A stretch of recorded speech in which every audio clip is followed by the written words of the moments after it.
Karthik. Hi. Good morning. Good morning.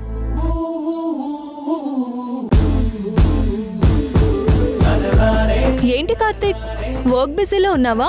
కనిపించట్లేదా? చేసుకో. వీణా, నువ్వు ఒకరినొకరు ప్రాణంగా ప్రేమించుకుని విడిపోయి అసలు నీ లైఫ్ లో ఏమీ జరగనట్టు, వీణకి నీకు మధ్య ఏమీ లేనట్టు, నీ పాటికి నువ్వు వర్క్ చేసుకుంటూ అంతా మర్చిపోయినట్టు భలే యాక్ట్ చేస్తున్నావు కార్తిక్. మస్తు షేడ్స్ ఉన్నాయి నీలో. ఇప్పటికీ నీ మనసులో వీణ ఉందేమో తెలుసుకోవాలి. అంతవరకు నిన్ను మాత్రం వదలను. ఏంటి? నన్ను మాత్రం వదలవా? వినపడిందా? అదొక్కటి వినపడిందా లేదంటే మొత్తం వినపడిందా? మొత్తమా? ఇంకేమనుకున్నావు? లేదు, నేనింకేం అనుకోలేదు. మరి నన్ను వదలను అంటున్నావు దేని గురించి? చెప్పు. నేను చెప్పడం కాదు, నువ్వే చెప్పాలి. నేను తెలుసుకోవాల్సిన విషయాలు కొన్నున్నాయి.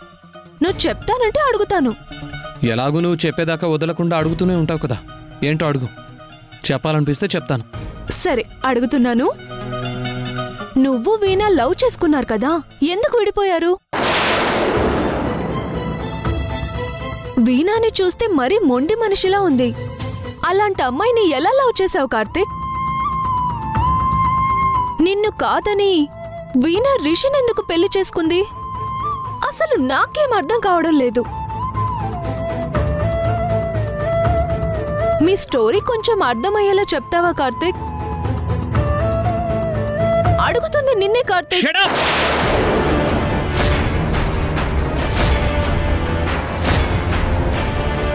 నువ్వు ఇక్కడికి ఎందుకు వస్తున్నావు మాలిని? వర్క్ చేయడానికి వస్తున్నావా లేదంటే అందరి వ్యక్తిగత జీవితాల గురించి రీసెర్చ్ చేయడానికి వస్తున్నావా? నువ్వు అమాయకురాలివి, నీకేం తెలీదు. పోనీలే ఎందుకు అని నేను ఇన్ని రోజులుగా సహిస్తూ వస్తున్నాను. అసలు నీకు సంబంధం లేని విషయాల గురించి నీకెందుకు? నువ్వెందుకు ఇన్వాల్వ్ అవుతున్నావు? నేను క్యాజువల్ గా అడిగాను కార్తిక్. ఆ మాత్రం దానికి నువ్వెందుకంత సీరియస్ అవుతున్నావు? నువ్వు అడగమన్నావని అడిగాను, కానీ లేదంటే నేనెందుకు అడుగుతాను చెప్పు.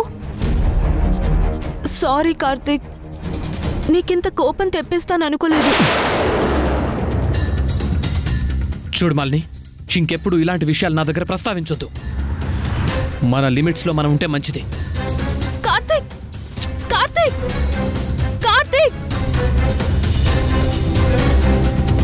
అమ్మో, కోపమే. అయినా సరే, కంప్లీట్ గా మీ స్టోరీ తెలుసుకోకుండా నిన్ను మాత్రం వదిలే ప్రసక్తే లేదు కార్తిక్.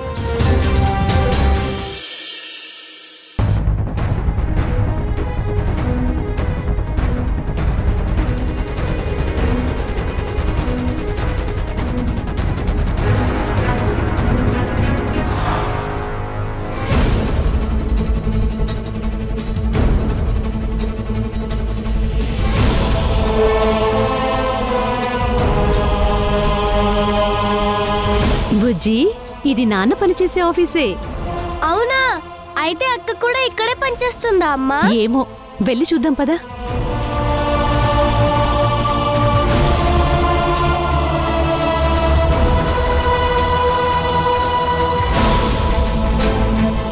ఎవరు మీరు? నేను వీణా అక్క ఫ్రెండ్ని కలవడానికి వచ్చాం. మా మేడం గారు నీకు అక్క అవుతారా? ఇందాక అక్కకి ఫోన్ చేశాను, రమ్మని చెప్పింది. మళ్ళీ చేయనా? వద్దులే, మేడం గారు ఆ క్యాబిన్లో ఉన్నారు, వెళ్ళండి.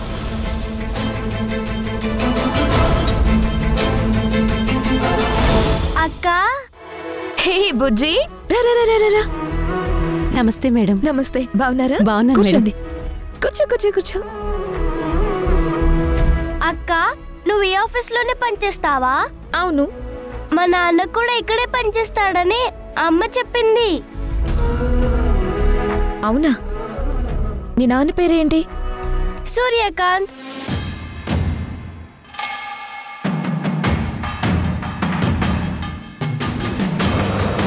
సూర్యకాంత్ అంటే? యూనియన్ ప్రెసిడెంట్ గా ఉన్నారే ఆ సూర్యకాంత్ మేడం.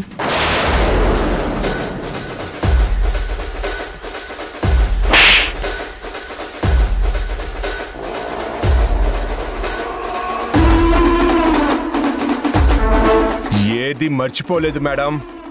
అందరి ముందు నన్ను కొట్టారు. అదే అందరి ముందు నన్ను కొట్టిన అవే చేతులతో నా కాళ్ళు పట్టుకొని నాకు క్షమాపణలు చెప్పాలి.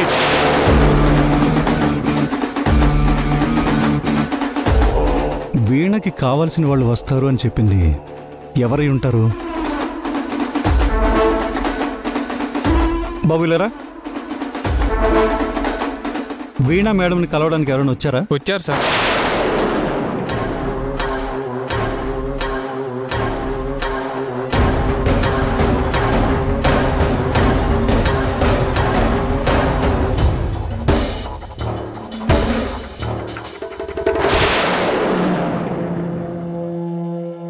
నా భర్త తప్పు చేశాడు మేడం. పెద్ద మనసుతో క్షమించి వదిలేయండి మేడం. మా పాపని కాపాడి దానికోసం ఎంతో సాయం చేశారు. కానీ ఇవన్నీ నా భర్తకు తెలియదు మేడం. తెలిసేలా నేను చేస్తాను మేడం. స్ట్రైక్ వద్దని చెప్తాను మేడం. థ్యాంక్స్ బుజ్జి. నీకు చేసిన హెల్ప్ నా సమస్యకి దారి చూపించింది. ఈ క్రెడిట్ అంతా నీకే దక్కుతుంది.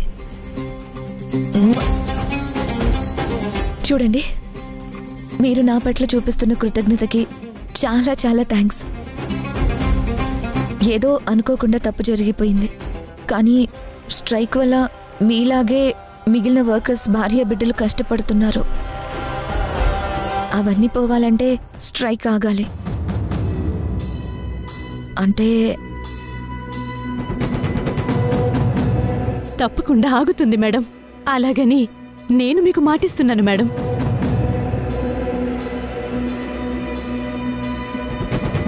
అమ్మ పాలు తాగి రొమ్ము గుద్దడం పాపమని నా భర్త చేసిన తప్పేంటో తను తెలుసుకునేలా చేస్తాను మేడం.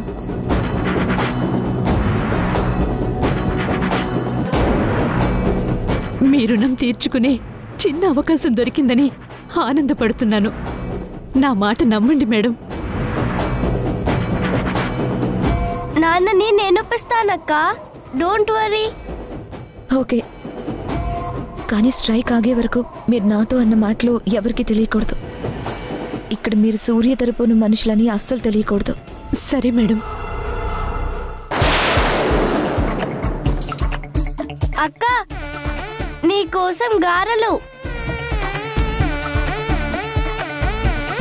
థ్యాంక్ యూ బుజ్జి. పదండి, క్యాంటీన్కి వెళ్దాం.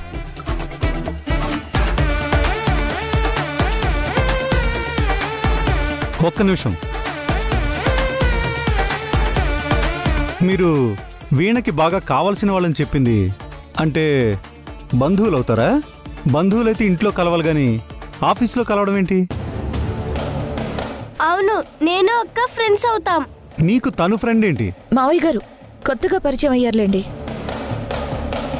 అవును సార్, తక్కువ టైంలోనే మేడం గారు పాప ఇద్దరు దగ్గరయ్యారు. పాప మేడం గారిని చూడాలంటే వచ్చాం సార్. వెళ్ళొస్తాను సార్.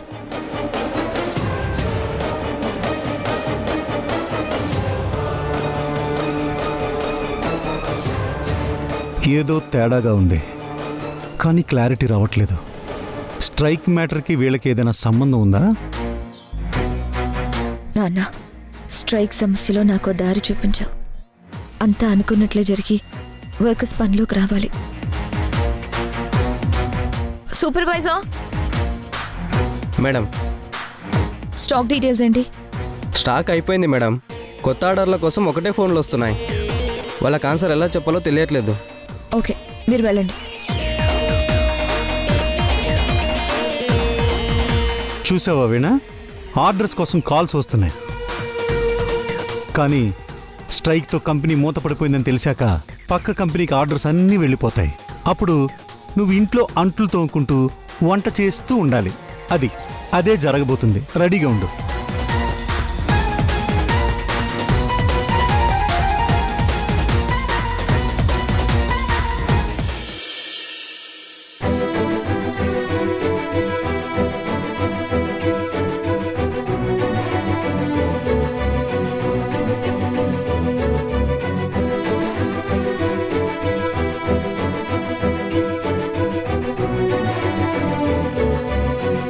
ఏంటి ఇద్దరు అలా ఉన్నారు? ఫ్యాక్టరీలో సమ్మె జరుగుతుందా? నీకెవరు చెప్పారు? నేను అడిగిన దానికి చెప్పయ్యా. నువ్వు ఫ్యాక్టరీలో సమ్మె జరిపిస్తున్నావా? అవును. నువ్వసలు మనిషివేనా?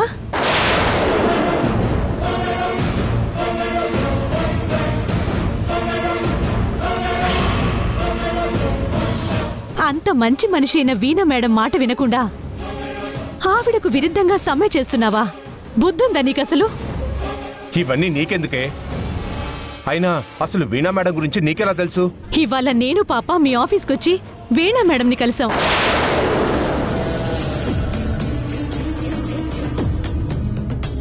మీరు మా ఆఫీస్కి రావడం ఏంటి? వీణా మేడంని కలవడం ఏంటి? అవునయ్యా,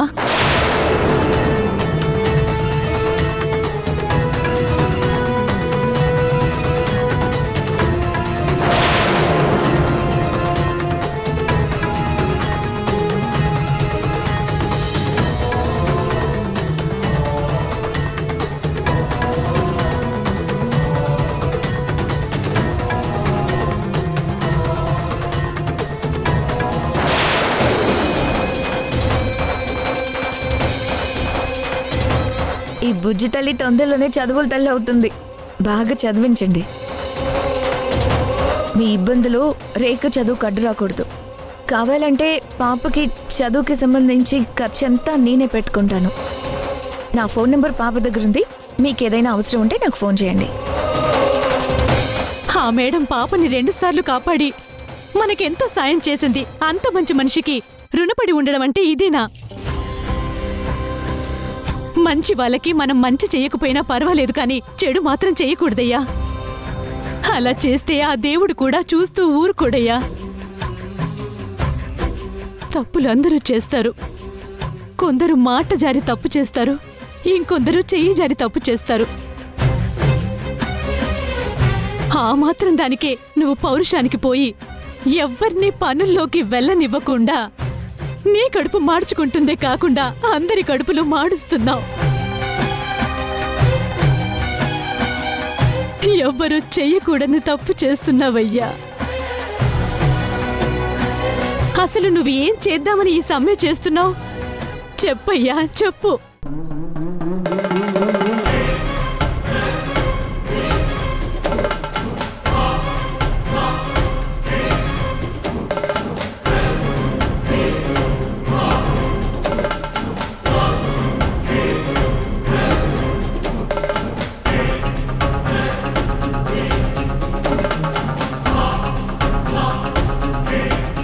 ఇన్నేళ్లుగా మన కుటుంబాన్ని పోషిస్తూ అన్ని విధాలా మనకు అండగా ఉన్న ఆ ఫ్యాక్టరీని ఎలా ముందుకు తీసుకెళ్లాలా అని ఆలోచించి నీ వంతు కృషి చేయకుండా ఫ్యాక్టరీకి చెడ్డ పేరు తెస్తూ మూతపడే స్థితికి తీసుకొస్తావా?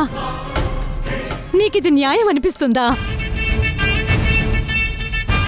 నాన్న, వీణక్క చాలా మంచిది నాన్న. అక్క నిన్ను కొట్టి తప్పు చేసిందనే కదా నువ్వు ఇదంతా చేస్తున్నావు. కావాలంటే అక్క తరపున నేనే నీకు సారీ చెప్తున్నాను. అక్కని మాత్రం బాధ పెట్టొద్దు నాన్న, ప్లీజ్.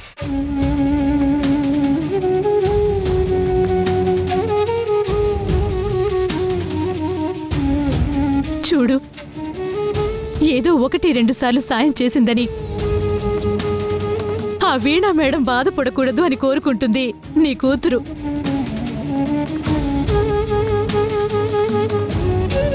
ఆ మాత్రం విశ్వాసం కూడా నీకు నీ ఫ్యాక్టరీ మీద లేదు. అయినా ఇంత చెప్పా కూడా నీలో చలనం రాకపోతే నీలాంటి విశ్వాసఘాతకుడితో ఇంకొక క్షణం కూడా నేను కాపురం చెయ్యలేను. వెంటనే నేను నా కూతుర్ని తీసుకుని మా పుట్టింటికి వెళ్ళిపోతా.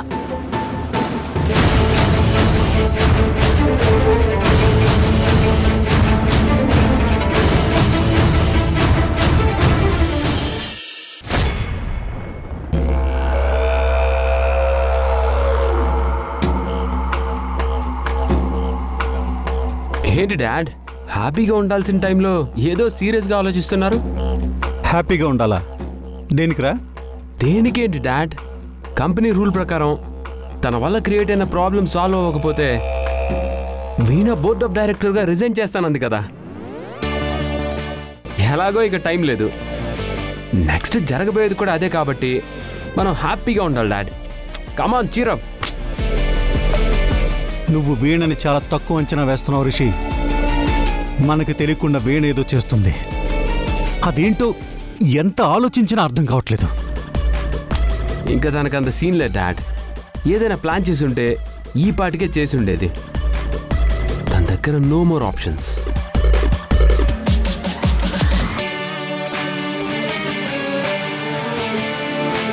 వీణ ఇంకేం చేయలేదని మీకు ఇప్పుడే నిరూపిస్తా చూడండి డాడ్. ఏంటి సార్, మీకు ఇంకా మెటీరియల్ సప్లై చేయలేదని గొడవ చేయడానికి వచ్చారా? కాంట్రాక్ట్ క్యాన్సిల్ చేసుకోవడం తప్ప మీరు ఇంకా చేసేదేం లేదు. ఎందుకంటే మా వర్కర్స్ ఇంకా స్ట్రైక్ ఆపలేదు. నమస్తే మేడం. మీకోసమే వచ్చాం, మమ్మల్ని క్షమించండి మేడం.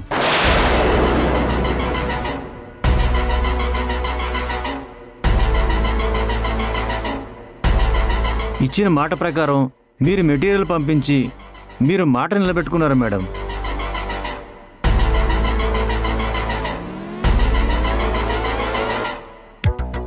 అలాగే మీకు థ్యాంక్స్ కూడా చెప్పాలి మేడం. మీరు టైంకి మాకు మెటీరియల్ పంపించడం వల్లే మేము ఇవాళ మా బయర్స్ దగ్గర మాట పడకుండా ఉన్నాం మేడం. నాకు ఇంకా అర్థం కాని విషయం ఏమిటంటే మేడం, మీ వర్కర్స్ ఇంకా స్ట్రైక్లోనే ఉన్నారు. అయినా అవన్నీ మాకు అనవసరంలే మేడం. మీ బ్రాండ్ నేమ్తో మాకు మెటీరియల్ వచ్చింది, మాకంతే చాలు మేడం. అసలు మీలాగా మాట మీద నిలబడే వాళ్ళని మిమ్మల్నే చూస్తున్నాను madam. Thank you madam. Thank you so much madam. మీ విషయంలో మేమైనా తప్పుగా మాట్లాడుంటే క్షమించండి మేడం. ఉంటాను మేడం.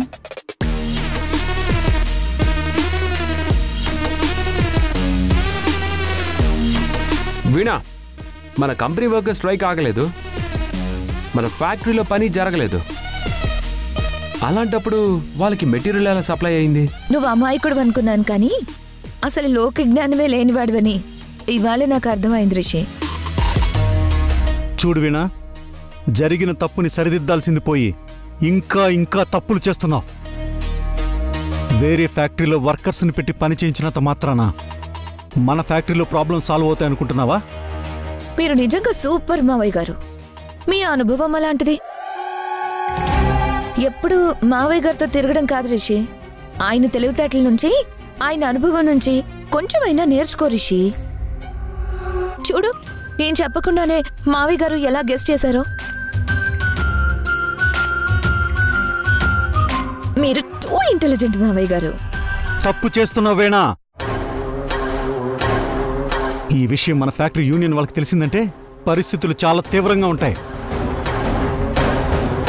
ఇలా చెయ్యాలంటే దానికంటూ ఫాలో అవ్వాల్సిన కొన్ని రూల్స్ ఉంటాయి.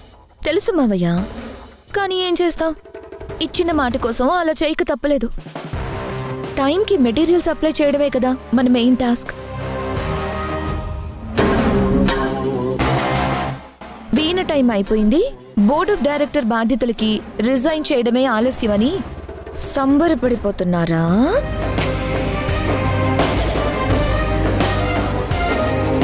అప్పుడే ఏం చూశారు?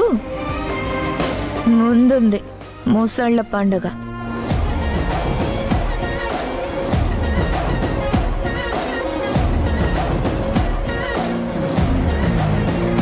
హేరా, ఇప్పుడు చెప్పు, హ్యాపీగా ఉందామా? మనం హ్యాపీగా ఉండకపోయినా పర్లేదు డాడ్, దాన్ని మాత్రం హ్యాపీగా ఉండనివ్వను.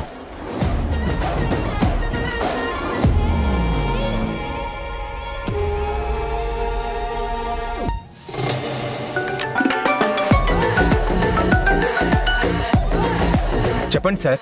ఏం చేస్తున్నావు సూర్య?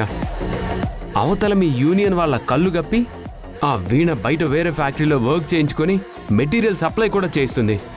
అసలు మీరంతా ఏం చేస్తున్నారు? సార్, అదేది మాకు తెలియదు సార్. ఇప్పుడు తెలిసింది కదా, వెంటనే వేరే యూనియన్ వాళ్ళతో మాట్లాడి ఈ గొడవ మొత్తం పెద్ద చేయండి. దెబ్బకి వీణ కాళ్ళ మీద పడాలి. ఇంకెన్ని గొడవలు పడాలి సార్? ఇప్పటికే ఫ్యాక్టరీ గొడవలు మా ఇంటి వరకు వచ్చాయి. జరిగింది చాలు సార్. ఇది ఇలాగే కంటిన్యూ అయితే మొదటికే మోసం వచ్చేటట్టుంది సార్. నా భార్య కూడా నా మీద అలిగి నా కూతుర్ని తీసుకుని ఇంట్లో నుంచి వెళ్ళిపోతుంది సార్. ఇప్పుడు నేను తను ఆపాలి. నేను మళ్ళీ చేస్తాను సార్. హలో సూర్య, సూర్య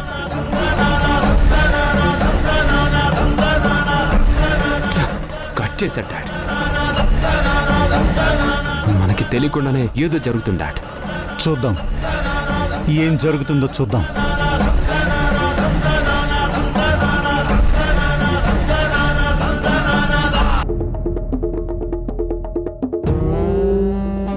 వీణా, నువ్వు ఈ కంపెనీ నుంచి వెళ్ళిపోతేనే వాళ్ళు పనిలోకి వస్తారని చెప్పకనే చెప్తున్నారు. నువ్వు ఓడిపోయినట్టేనా? అంటే నీకిచ్చిన 48 గంటలు పూర్తవ్వక ముందే ఓడిపోయానని ఒప్పుకున్నట్టేగా?